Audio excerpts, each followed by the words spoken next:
In this lesson, you will be learning about applying text to photographs to create a layered poster. This is just a basic photograph that I took of a pathway in Chino Hills, and what I'm going to do is I'm going to apply one of my favorite Bible verses to this, which is the passage, "Trust in the Lord with all your heart, and lean not on your own understanding, but in all your ways acknowledge Him, and He will make your paths straight." Just to show you where we're going with this assignment, this is the finished product. And so you can see that there are two text boxes of the passage and then a third text box below that tie the image together. And so what we're going to be doing is we're going to learn how to actually put those text boxes in place and then how to make some slight adjustments to what we do with text. The first thing I want to point out to you is the layer menu on the right, and what you see is one layer, and it's called background, and it's locked in place, and this is typically how a photo will enter into your site or into the program. So if I grab the move tool and I try to move that image, it's not going to go anywhere. Couldn't complete your request because the layer is locked. So I'm going to double click on this background and I'm going to call it photo and click save, and notice that the lock disappears. Now when I try to move that photo, I can move it, and you see a checkerboard background, which is the desktop or the template of the file that we're going to be working in. So in order to add text to it, what I'm going to do is I'm going to add a text layer. So I'm going to go to my toolbar and I'm going to grab the T tool, which stands for text. Okay, if I click on this, you'll notice that there are some different things we can do with text. We can type it horizontally, we can type it vertically, and then there are a couple of mask options, which you'll get to in later lessons. For now, we're just going to stick with the horizontal type tool. And when I click and drag on the photo and I release the mouse, you'll notice that a new layer appears. I'm going to begin typing, but before I type, I want to select the font that I want to use. And I'm going to be using this font called Berlin Sans, and I'm going to change my size to 36 points.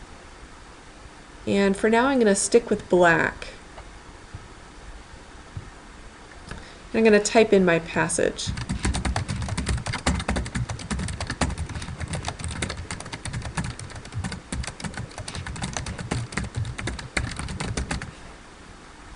Now once I've finished typing it, what I can do is I can change a few things. First thing I'm going to do is I'm going to change the color. Again, this is something you can change before. Rather than sticking with black, just from an artistic point of view, I want to make the text sort of blend into the image. And so I'm going to select blue. And I could just, play with the different colors that I want within the color here. Another thing I can do is I can change the opacity of the text. So I'm going to bring the opacity down so it just blends in a little bit more, and it kind of has a little bit more of a hazy look to it when you apply opacity. Okay, I'm not really liking the alignment. I don't like that the word understanding gets cut off. So what I'm going to do is just change the size of the text box so that it fits with my text. Okay, the other thing I want to do is I want to add a drop shadow to give this text a little bit more depth. So I'm going to go to my layer menu, and you'll see some icons below. This icon, Add Layer Style, is where I can change things that affect the style of the layer itself, as the word states.